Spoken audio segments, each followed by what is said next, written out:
إن الحمد لله نحمده ونستعينه ونستغفره ونعوذ بالله من شرور أنفسنا ومن سيئات أعمالنا من يهده الله فلا مضل له ومن يضلل فلا هادي له أشهد أن لا إله إلا الله وحده لا شريك له وأشهد أن محمدا عبده ورسوله أعوذ بالله السميع العليم من الشيطان الرجيم يا أيها الذين آمنوا اتقوا الله حق تقاته ولا تموتن إلا وأنتم مسلمون يا أيها الناس اتقوا ربكم الذي خلقكم من نفس واحدة وخلق منها زوجها وبث منهما رجالا كثيرا ونساء واتقوا الله الذي تساءلون به والأرحام إن الله كان عليكم رقيبا يا أيها الذين آمنوا اتقوا الله وقولوا قولا سديدا يصلح لكم أعمالكم ويغفر لكم ذنوبكم ومن يطع الله ورسوله فقد فاز فوزا عظيما أما بعد فإن خير الحديث كتاب الله وخير الهدي هدي محمد صلى الله عليه وسلم وشر الأمور محدثاتها وكل محدثة بدعة وكل بدعة ضلالة وكل ضلالة في النار. أعوذ بالله السميع العليم من الشيطان الرجيم.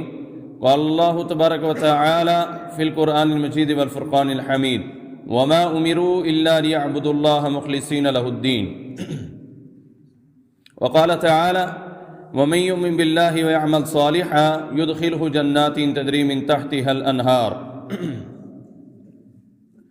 حمد و ثنا، تعریفات، تحمیدات، تمجیدات، تسبیحات، کبریائی، بزرگی، بڑائی اللہ مالک العلام ذوالجلال والاکرام کی ذات اقدس کے لیے خاص ہیں، جو کل کائنات کا خالق، مالک، رازق، مشکل کشا، حاجت روا، روزی رسا، بگڑی بنانے والا، یخلق ما یشاء، جو چاہتا ہے پیدا کرتا ہے، یہب لمن یشاء اناثا، وہ مالک الملک جس سے چاہتا ہے بیٹیاں عطا کرتا ہے، وَيَهَبُ لِمَن يَشَاءُ الذُّكُورَ، وہ مالک الملک جس سے چاہتا ہے بیٹے عطا کرتا ہے، او يُزَوِّجُهُمْ ذُكْرَانًا وَإِنَاثًا، وہ مالک الملک جس سے چاہتا ہے بیٹے اور بیٹیاں عطا کرتا ہے، وَيَجْعَلُ مَن يَشَاءُ عَقِيمًا، وہ مالک الملک جو دینے پر قادر ہے، کسی کو کچھ بھی نہ دے، بانش کر دے، اسے کوئی پوچھنے والا نہیں.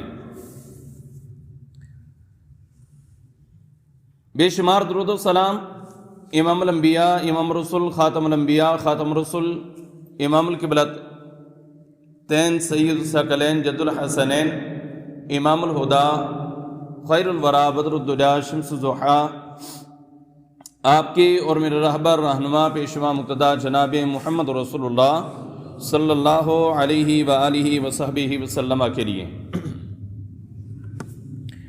عزیزان گرامی، گزشتہ خطبہ جمعۃ المبارک میں ہم نے ایمان کے بارے میں سنا اور عمل کرنے کی کوشش بھی کی، اور بھی انشاءاللہ میں اپنے اسی موضوع کے حوالے سے چند گزارشات آپ کے سامنے رکھوں گا. اللہ رب العالمین سے دعا ہے اللہ ذوالجلال قرآن اور حدیث کے مطابق بیان کرنے کی اور اعمال صالحہ کرنے کی توفیق عطا فرمائے. گزشتہ خطبہ جمعۃ المبارک میں عقیدے کے حوالے سے میں نے بات کی تھی اور بتلایا تھا کہ اللہ کے ہاں وہ عمل قبول ہوتا ہے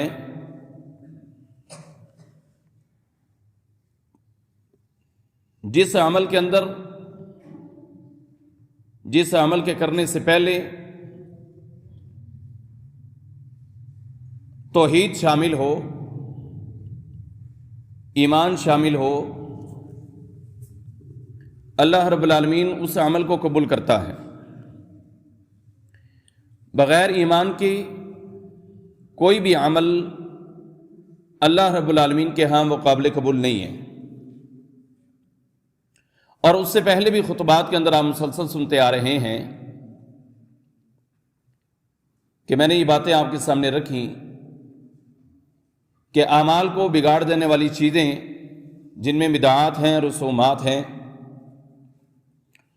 اور پچھلے جمعہ میں جو بیان کیا وہ یہ تھا کہ اگر کسی کے عمل میں شرک پایا جاتا ہے تو اس کی پھر پڑھی ہوئی نمازیں، ادا کیے ہوئے سجدے، قیام، رکوع، قعود اور دیے ہوئے صدقات و خیرات و زکوٰۃ اور ادا کیے ہوئے عمرے اور حج، یہ اللہ قبول نہیں کرتا۔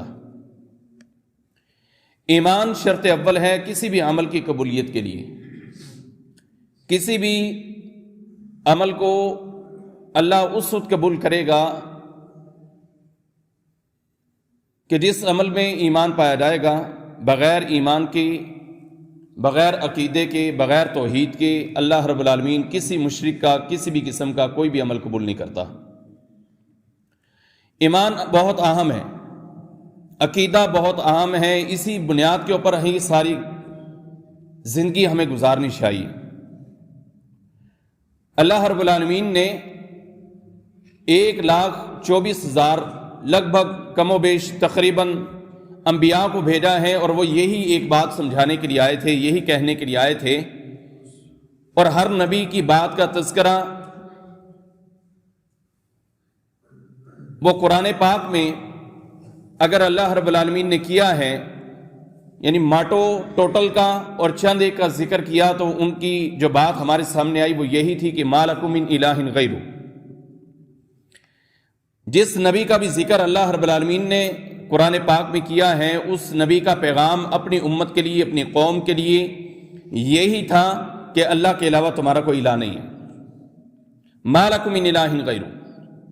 جتنے بھی نبی آئے ہیں انہوں نے ایک ہی پیغام دیا، اور اللہ کے نبی صلی اللہ علیہ وسلم نے بھی یہی پیغام دیا۔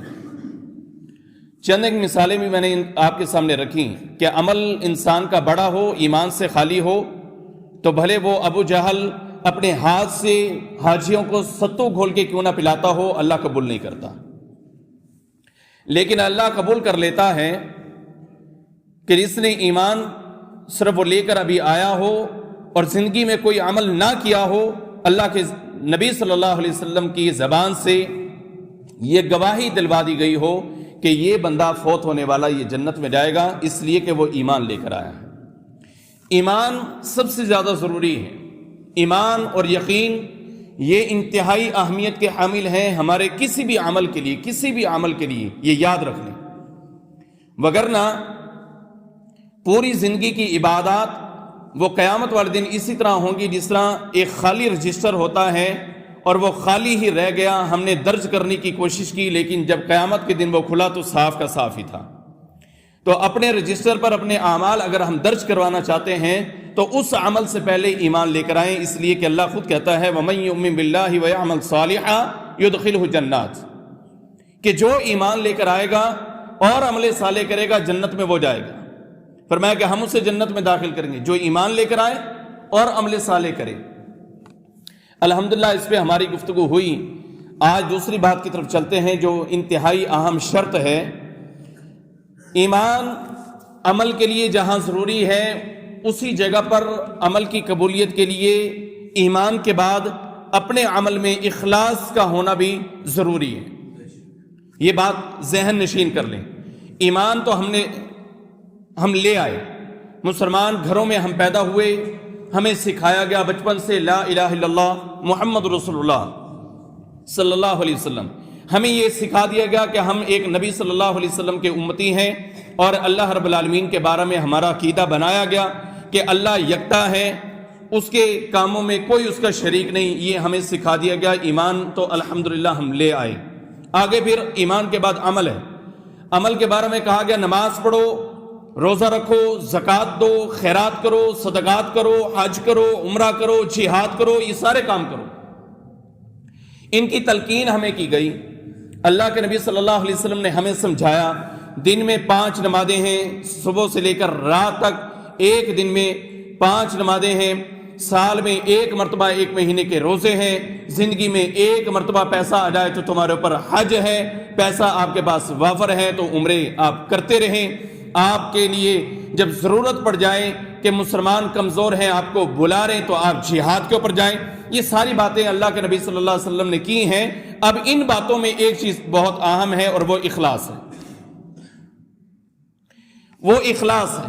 ایمان کے بعد عمل کا کہا گیا، اس پر ہم لگ گئے، 5 نمازیں پڑھنی وہ پڑھ رہے ہیں، ہم زکوٰۃ جو ہے ہمارے اوپر لاگو ہو جاتی ہیں ہم نکالتے ہیں، صدقات و خیرات ہم دیتے ہیں، فقیروں، مسکینوں، محتاجوں، بیواؤں کے گھروں میں ہم راشن پہنچاتے ہیں، پیسہ آ جاتا ہے، حج کے لیے بھی ہم جاتے ہیں، عمرے کے لیے بھی جاتے ہیں، جہاد کی تیاری کے لیے بلایا جاتا ہے، ہم اس کی بھی تیاری کرتے ہیں، لیکن ان ساری چیزوں میں ایک چیز انتہائی اہم ہے اور وہ اخلاص ہے۔ بغیر اخلاص کے اللہ کسی عمل کو قبول نہیں کرتا۔ آپ کی اور میری تخلیق کا مقصد بھی اللہ کی عبادت ہے، اور اللہ کی جو عبادت ہے اس کا حکم اللہ قرآن میں کیسے دے رہا ہے، میں نے شروع میں آیت کریمہ پڑھی ہے۔ سب سے پہلے کہ ہمارا مقصد وما خلقت الجن والانس الا لیعبدون، جن اور انس کو اللہ نے اپنی عبادت کے لیے پیدا کیا، اور جس عبادت کو ہم نے کرنا ہے اس کا حکم کیا ہے، وما امروا الا لیعبدوا اللہ مخلصین لہ الدین۔ یہ ہے جی کہ ہم نے آپ کو عبادت کا حکم دیا ہے تو وہ اخلاص کے ساتھ دی ہے، خلوص دل کے ساتھ دی ہے، خلوص نیت کے ساتھ دی ہے۔ ایمان کے بعد عمل کی قبولیت کے لیے اخلاص کا ہونا انتہائی اہم شرط ہے۔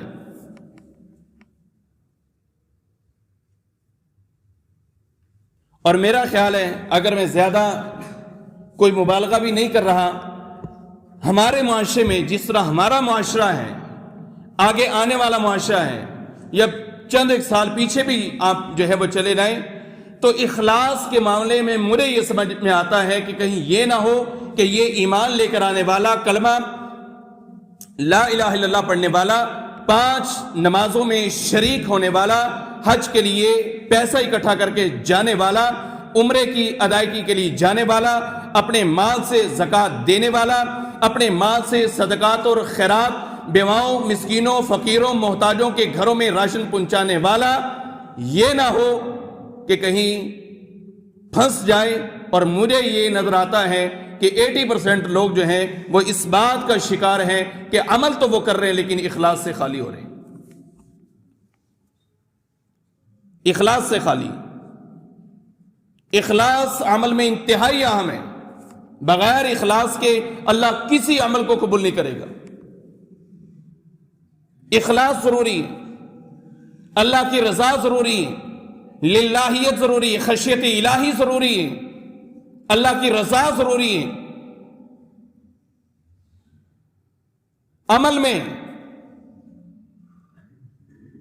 دکھاوے کا عمل، دکھانے والا عمل اللہ رب العالمین کو یہ بالکل پسند نہیں ہے۔ اور اس ریاکاری کو شرک کے ساتھ باقاعدہ تعبیر کیا گیا۔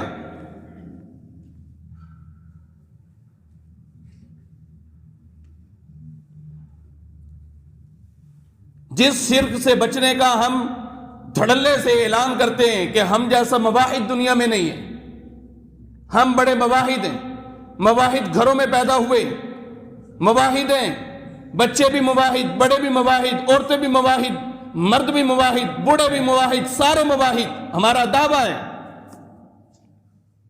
لیکن اس بارے میں ذرا سوچئے، ذرا خیال کیجئے، جب اللہ کے نبی علیہ السلام اس معاملے میں پریشان ہو رہے ہیں تو پھر تو بالخصوص خیال کیجئے، اس لیے کہ اللہ کے نبی علیہ السلام فرماتے ہیں ان اخوف ما اخاف علیکم الشرک الاصغر۔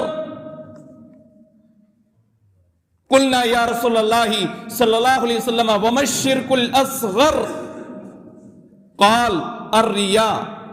اللہ کے نبی علیہ السلام فرماتے ہیں کہ میں سب سے زیادہ تمہارے اوپر خوف زدہ ہوں اس بات میں کہ تم شرک اصغر میں مبتلا ہو جاؤ گے، شرک اصغر تمہارے اندر آ جائے گا۔ اللہ کے نبی وہ شرک اصغر کیا ہے؟ اللہ کے نبی نے فرمایا ریاکاری۔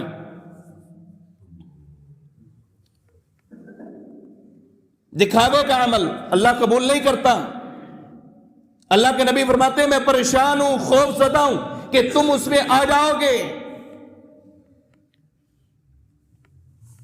اب سمجھ میں آتی ہے کہ جو شرک اکبر ہے وہ ہمیں سمجھایا گیا، تو ہمارا دعویٰ بھی تھا ہم مسلمان ہیں، مواحد ہیں، جان جا سکتی، گردن کٹ سکتی، کسی کے سامنے جھک نہیں سکتی، لیکن اس بارے میں ہم بھی خوف زدہ ہیں کہ شرک اصغر میں وہ کہیں ہماری تباہی نہ اتار دیں۔ شرک اصغر، ریاکاری، دکھلاوے کا عمل اللہ قبول نہیں کرتا۔ وما امروا الا ليعبدوا الله مخلصين له الدين۔ مشرک پھنسے گا کہ وہ شرک اکبر کر رہا ہے، اور مسلمان پھنسے گا کہ وہ شرک اصغر کر رہا ہے، اور آپ کو اور مجھے معلوم بھی نہیں ہوگا، معلوم بھی نہیں پڑے گا۔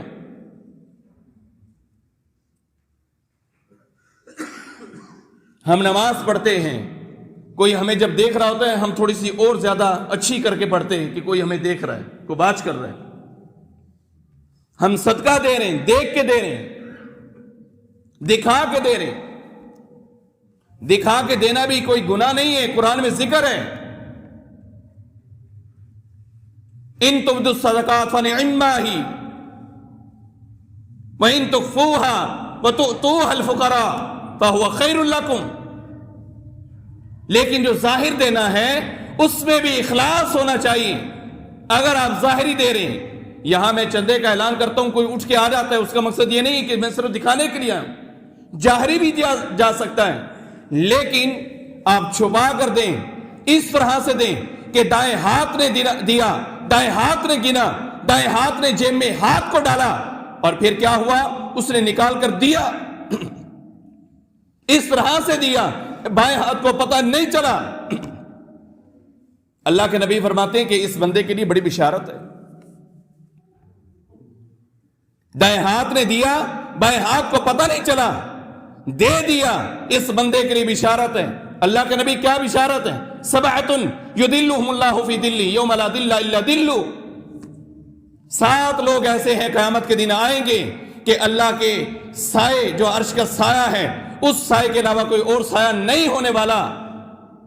اور ان 7 بندوں میں سے ایک بندہ یہ بھی شامل ہے کہ جس کو اللہ اپنے عرش کے سائے کے نیچے جگہ عطا فرمائے گا کہ خرچ کرنے والا ہے حتی لا تعلم الشمال ما تنفق یمینہ، اس کے بائیں ہاتھ کو پتہ ہی نہیں چلا اس کے دائیں دیا کیا ہے۔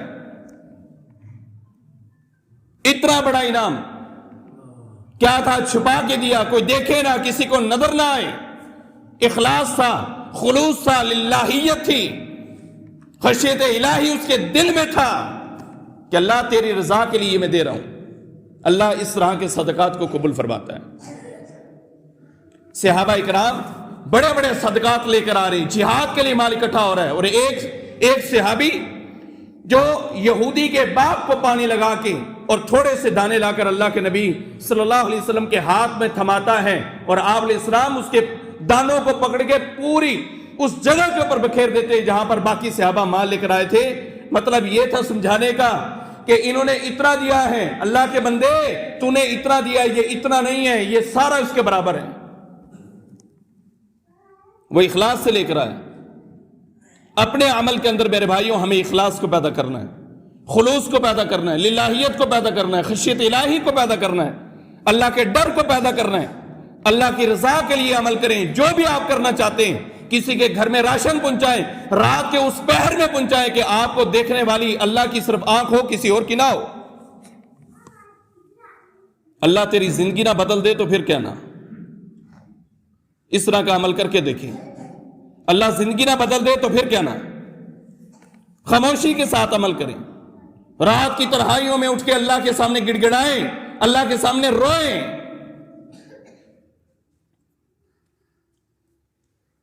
ریاکاری سے بچے میرے بھائی، ریاکاری۔ ان اخوف ما اخاف علیکم الشرک الاصغر قلنا یا رسول اللہ صلی اللہ علیہ وسلم وما الشرک الاصغر قال الریا۔ اپنی امت پر میں خوف زدہ ہوں، ڈرتا ہوں، اللہ کے نبی بربارے کے ڈرتا ہوں کہ شرک اصغر ان میں آئے گا، اور وہ شرک اصغر کیا ہے؟ ریاکاری۔ من صلی یرائی فقد اشرک ومن تصدق یرائی فقد اشرک۔ جو بندہ نماز پڑھتا ہے دکھاوے کی پڑھتا ہے، وہ سمجھ لے کہ اس نے شرک کیا۔ کوئی صدقہ دیتا ہے دکھاوے کا دیتا ہے، وہ سمجھ لے اس نے شرک کیا۔ جس نے حج کیا دکھاوے کا کیا، وہ سمجھے اس نے شرک کیا۔ جس نے عمرہ کیا دکھاوے کا کیا، اس نے شرک کیا۔ جس نے چندہ دیا دکھاوے کا دیا، شرک کیا۔ خطاب کیا دکھاوے کا کیا، شرک کیا۔ نماز پڑھی دکھاوے کی پڑھی، شرک کیا۔ وہ کوئی بھی عمل کرتا ہے اگر دکھاوے کا ہے تو یاد رکھیں وہ شرک کے ساتھ اللہ کے نبی اسے تعبیر کر کے گئے۔ اور اتنا خطرہ ہے اس عمل کا، قیامت والے دن حدیث میں آتا ہے کہ اللہ رب العالمین اس عمل کرنے والے کو کہے گا کہ جس کے لیے تو نے یہ عمل کیا تھا آج جا اور اس سے اپنے اس عمل کی جزا کو لے کر آ، اس کی جزا اس سے تو لے لے۔ مثلا میں خطبہ دیتا ہوں، میں نماز پڑھاتا ہوں، میں تلاوت بھی کرتا ہوں، میری آواز سن کے لوگ محظوظ ہوتے ہیں۔ اگر میرے دل میں، اگر میرے دماغ میں، اگر میری سوچ میں، میرے فہم میں صرف اتنی بات آ جاتی کہ دیکھو کس طرح سے لوگ میری بات کو سنتے، میری آواز کو سن کے آتے ہیں، تو قیامت کے دن اللہ مجھے کہے گا کہ جن جماعتیوں کے لیے تو نے یہ اپنی آوازیں نکال نکال کر دکھائی تھی، آج ذرا جا اجر اس سے لے کر آ۔ کون دے گا؟ آپ دیں گے مجھے؟ یوم یفر المرء من اخیہ، وہاں تو وہ کیفیت ہوگی کہ کوئی کام نہیں آنے والا، سارے دوڑیں گے، بھاگیں گے، ماں جائے گی، باپ بھی چلا جائے گا، بہن بھائی دوست رشتہ دار بیوی سب چلے جائیں گے۔ کون دے گا نیکی؟ اللہ کی رضا کے لیے عمل کر، اللہ کی رضا کے لیے، اس لیے کہ بہترین جزا دینے والی ذات ہے تو صرف اللہ کی ہے، اللہ کی ذات بہترین جزا دینے والی، اس کے علاوہ کسی نے کسی کو کوئی جزا نہیں دینی اور نہ ہی کوئی دے سکتا ہے۔ اپنے عمل کے اندر اخلاص کو پیدا کریں۔ تو عمل کی قبولیت کی انتہائی اہم شرط جو ہے، انتہائی اہم شرط ایمان کے بعد اخلاص ہے۔ بغیر خلوص کے اللہ قبول ہی نہیں کرتا۔ صحیح بخاری کی حدیث ہے، اللہ کے نبی صلی اللہ علیہ وسلم فرماتے ہیں اللہ رب العالمین جہنم کی آگ کو بھڑکائے گا اور اس میں ایندھن کے طور پر 3 بندے استعمال کیے جائیں گے۔ 3 لوگ ایندھن کے طور پر استعمال ہوں گے۔ صحابہ کرام سن رہے ہیں، رو رہے ہیں، پریشان ہیں، غم زدہ ہیں، غمحال ہیں۔ سوال کیا اللہ کے نبی، کون ہے وہ بد نصیب، بدبخت، کمبخت؟ کون ایسے لوگ ہیں کہ جن 3 لوگوں کو اللہ جہنم میں ڈالے گا اور جہنم کی آگ کو ان سے بھڑکائے گا، وہ لوگ ایندھن کے طور پر استعمال کیے جائیں گے؟ کون ہے؟ نبی علیہ السلام نے فرمایا حافظ، قاری، عالم، مجاہد، سخی، یہ وہ 3 لوگ ہیں کہ جن کو اللہ جہنم میں ڈالے گا اور ان سے جہنم کی آگ کو بھڑکائے گا، ایندھن کے طور پر یہ 3 لوگ استعمال ہوں گے۔ کیا ایک حافظ کا، ایک عالم کا، ایک قاری کا رتبہ کم ہے؟ قرآن پڑھنے والے کی عزت اور عظمت کیا ہے؟ خیرکم من تعلم القرآن وعلمہ، کیا آپ تمام لوگوں میں سے سب سے بہترین شعبہ، سب سے بہترین لوگ، سب سے اچھے لوگ، سب سے عمدہ لوگ، سب سے یونیک لوگ وہ ہے من تعلم القرآن وعلمہ، جس نے قرآن کی تعلیم لی اور اس نے قرآن کی تعلیم دی۔ بہترین شعبہ، بہترین لوگ، اللہ کے انتہائی قریب، یہ دنیا میں ان کو کہا گیا یہ بہترین ہے، یہ قیامت کے دن آئیں گے۔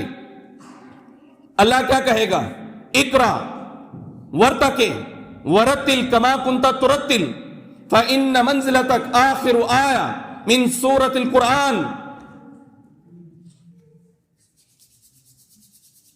پڑھ، سیڑھی کے اوپر چڑھ، آہستہ پڑھ، ترتیل کے ساتھ، ٹھہر کے پڑھ، اور جہاں پر یہ قرآن کی آخری آیت کا آخری حرف ختم ہوگا جنت میں وہ تیرا مقام ہے۔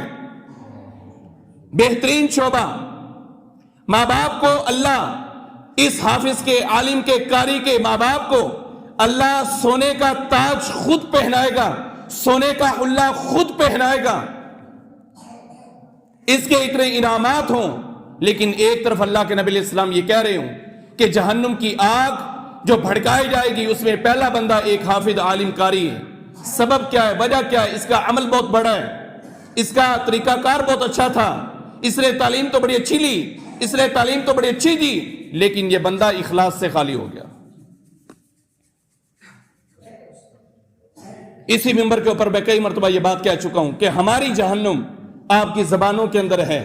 آپ چاہیں تو ہمیں جہنم کے گڑھے کے اندر پھینک سکتے ہیں، آپ چاہیں ہمیں جہنم کے گڑھے کے اندر پھینک سکتے ہیں، یا چاہیں تو اللہ کے سامنے رات کے پہر میں اٹھ کے ہماری جنت کا سوال کر سکتے ہیں. یہ بات صرف آپ کی زبانوں میں اس لیے کہ اللہ نے ایک حافظ کو، ایک عالم کو، ایک قاری کو شکل و صورت کے ساتھ ساتھ، مال کے ساتھ ساتھ، آواز، بیان کا انداز، سب کچھ عطا کیا ہوتا ہے، اور آپ اس کی جہنم 1 منٹ میں مول لے لیتے ہیں. کیسے کہ واہ جی واہ اچھا تسی اخیر کر چھڑی اور میں بھی آگے سے پھولا نہیں سماتا. اللہ کہتا ہے برباد، سب ختم.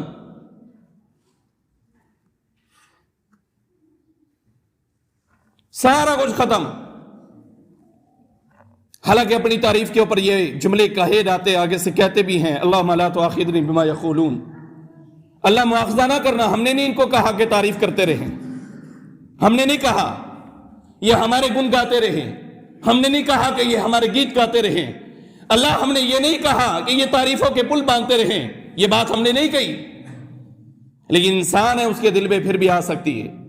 اگر آپ کو کوئی بات اچھی لگے، آپ کو کوئی بڑی بات بھلی لگے، آپ کو کسی قاری کی آواز کو اچھا جو ہے وہ آپ کو محسوس ہو کہ قرآن پڑھنے کا انداز اچھا ہے، بیان کرنے کا انداز اچھا ہے، اپنے دل میں اس کے لیے اللہ کے سامنے دعا کرے یا اللہ اس کو قبول کر لے، اس کے عوض میں اس کو جنت عطا کر دے.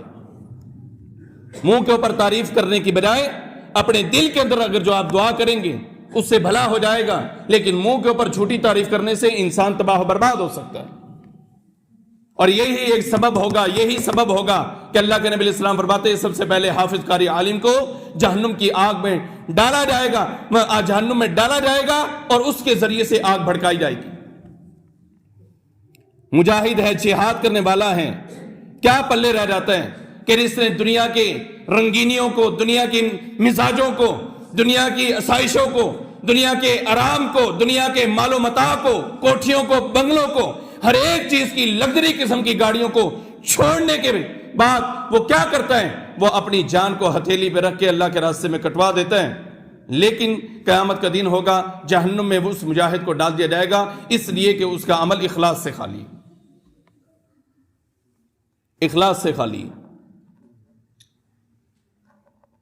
اللہ کے نبی علیہ السلام نے ایک بندے کے بارے میں پیشین گوئی کی تھی، یہ جہنم میں جائے گا.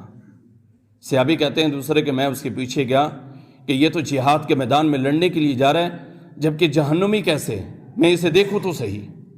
وہ گیا، وہ لڑا، قتال کیا، کفار کے ساتھ لڑ پڑا، دوڑ پڑا، چڑھ پڑا،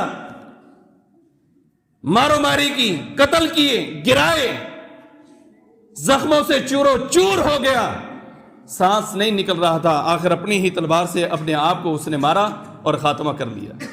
کہا کہ مجھے یقین ہو گیا کہ اللہ کے نبی کی جو بات ہے وہ بالکل ٹھیک. اخلاص میرے بھائیو ضروری ہے. اللہ کے لیے لڑنا ہے تو اللہ کے لیے، نماز ہے تو اللہ کے لیے، صدقہ ہے تو اللہ کے لیے، زکوٰۃ خیرات ہے تو اللہ کے لیے، کسی کے ساتھ نیکی احسان ہے تو اللہ کے لیے.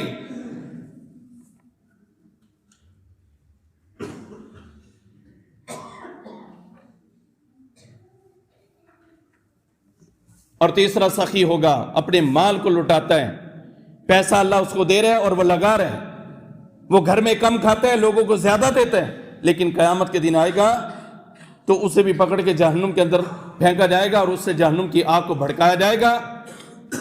وجہ کیا ہے کہ عمل تو اس کا بہت بڑا ہے لیکن اخلاص سے خالی تھا. تو میرے بھائیوں، عمل سے پہلے ایمان، ایمان کے بعد عمل شروع، اور اس عمل میں اخلاص، یہ انتہائی اہم ہے. اگر ایمان کے بعد عمل نہیں کرو گے تب بھی پکڑے جاؤ گے، لیکن بخشش ہو جائے گی کسی ٹائم پر بھی جا کے، کیونکہ ایمان لے کر آئے. میں نے پچھلے جمعہ کے اندر یہ وضاحت کی تھی کہ من قال لا الہ الا اللہ خالصا من قلبہ دخل الجنہ. ایمان یہ دروازہ ہے جنت میں جانے کا. آگے عیش و آرام لینا ہے تو عمل اپنا شروع کریں کہ جنت کیسی چاہیے، بہترین سے بہترین، جس طرح اللہ کے نبی علیہ السلام فرمائے، کیونکہ درجات جنت کے بھی. اللہ کے نبی فرماتے ہیں جب بھی جنت کا سوال کرے نا تو اللہ رب العالمین سے جنت الفردوس کا سوال کرے، اس لیے کہ 4 نہریں اس میں سے نکلتی ہیں، 2 ظاہری ہیں 2 باطنی ہیں. اللہ اکبر. اس جنت کا سوال کریں. تو پھر ایمان کے بعد عمل آپ کا شروع ہو جاتا ہے، اور عمل اس وقت برباد ہو جائے گا جب اخلاص سے خالی ہوگا. دنیا کے لیے عمل نہ کریں، لوگوں کے لیے عمل نہ کریں، کسی کے لیے عمل نہ کریں، اللہ کے لیے عمل کریں. ٹائم ہمارا ختم ہونے والا ہے، 11 فروری ہے اور 3 دن باقی ہیں کہ مسلم معاشرے میں ایک انتہائی بے شرمی اور بے غیرتی کا دن منایا جاتا ہے، 14 فروری مسلم معاشرے میں. اور انتہائی افسوس سے یہ بات جو ہے وہ مجھے کہنا پڑ رہی ہے کہ وہ مسلم معاشرہ اور اس کے اندر یہ بے شرمی اور بے حیائی اور بے غیرتی آ جائیں. ان دونوں چیزوں کا اسلام کے ساتھ دور دور سے کوئی تعلق نہیں ہے. الحیاء من الایمان، حیا جو ہے یہ ایمان کا حصہ ہے. وہ ایمان جو آپ عمل کرنے سے پہلے کلمہ لا الہ الا اللہ پڑھ کے آئے، وہ ایمان، اس ایمان کا حصہ اور اس کی شاخ ہے حیا. الحیاء شعبۃ من الایمان، یہ ایک شاخ ہے ایمان کی. اس کا مطلب ہے کہ جو بھی بندہ، جو بھی بندی، جو بھی لڑکا، جو بھی لڑکی 14 فروری کا دن ویلنٹائن ڈے کے دور میں مناتے ہیں، ایمان سے وہ خالی ہیں. ایمان کی شک ان کے اندر جو ہے وہ کم ہے، اس لیے کہ حیا نہیں ہے، اس لیے کہ انہوں نے اس بے حیائی کو فروغ دینے میں اپنا کردار ادا کیا. ایمان کی شاخ حیا انتہائی اہم ہے. مسلمان کے اندر حیا ہونی چاہیے، لیکن مسلم معاشرے میں بے حیا بنا پھرتا ہے. ٹک ٹاک پر، سنیک پر اور دیگر اپلیکیشنوں پر ناچ کر فالورز لینے والی، ویوز حاصل کرنے والی، اپنے آپ کو ملینر بنانے والی، اللہ کی قسم ان ساری کی ساری لڑکیوں سے بہتر زندگی اگر کسی کی تھی تو ایک مسلمان ہندوستان کی مسلمان بچی مسکان کی تھی کہ جس نے ایک نعرہ اللہ اکبر لگا کے ملینر کیا بلینر پوری دنیا کے مسلمان اس کے فالوور ہیں اس وقت. کیا آپ نے یا میں نے اس کا ساتھ نہیں دیا؟ ہم نے کیا اس کی پوسٹ کو شیئر نہیں کیا؟ کیا ہم نے اپریشیٹ نہیں کیا؟ کیا ہو گیا مسلم معاشرے کو؟ کیا ہو گئے مذہبی گھرانوں کی بچیاں اگر وہ ایپلیکیشن پر اپلوڈ نہ بھی کریں تو شادی بیاہ میں دیکھ کر انسان کا شرم سے سر جھک جاتا ہے کہ یہ دیندار گھرانے کی بچیاں ہیں.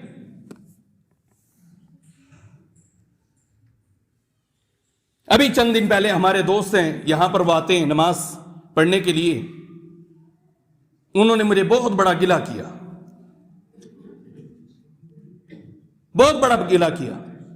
اس بات کا کہ آپ لوگ تو علمبردار ہیں اور دعوے دار ہیں صرف قرآن اور حدیث کے، اور انہوں نے کہا کہ آپ جیسے لوگوں کی ہم شادی سے ہو کر آئے کہ ہم جیسے لوگ جو آپ لوگوں کو بڑا یونیک سمجھتے ہیں باقی سب میں سے کہ آپ لوگ بڑے اچھے ہیں، کہا کہ تہاڈا حال ویکھیا ہوتے اللہ اکبر، اور مسلمان بچیوں کو ناچتے ہوئے دیکھا اور بڑی بڑی داڑھیوں والے وہاں پر بیٹھے ہوں جن کی بچیاں وہ ڈانس کر رہی ہوں، ناچ رہی ہوں. ارے کسی کی بیٹی ہوگی تو کسی کی بھتیجی بھی ہوگی، اگر کسی کی بھتیجی نہیں تھی تو کسی کی بھانجی بھی ہوگی، کسی کی بہن ہوگی تو کسی کی ماں بھی ہوگی.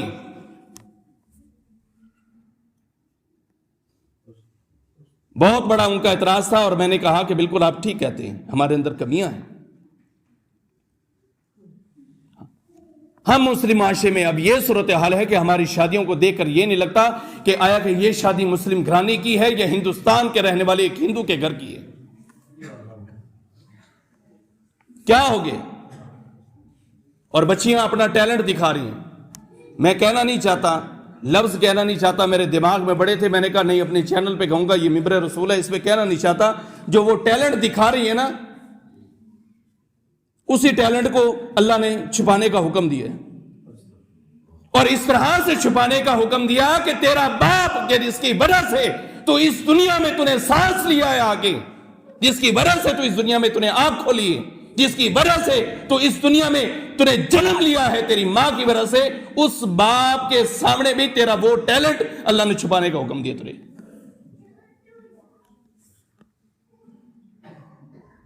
کیا ہے جی؟ یہ ٹیلنٹ چل رہا ہے جی، یہ ٹیلنٹ ہے ہمارا، یہ ٹرینڈ ہے، اور پھر اس ٹرینڈ کے اندر یہ ٹیلنٹ ہے. آج میں ایک ٹرینڈ دیکھ رہا تھا، یقین کریں انتہائی بےہودہ قسم کا ویڈیو بن رہی، ویڈیو، اور ٹرینڈ کیا ہے صرف اس قمیض کو اوپر یوں تھوڑا سے لہرا کے نیچے کرنا ہے. لڑکا تو لہرائے, لڑکی دا کی کام ہے یار.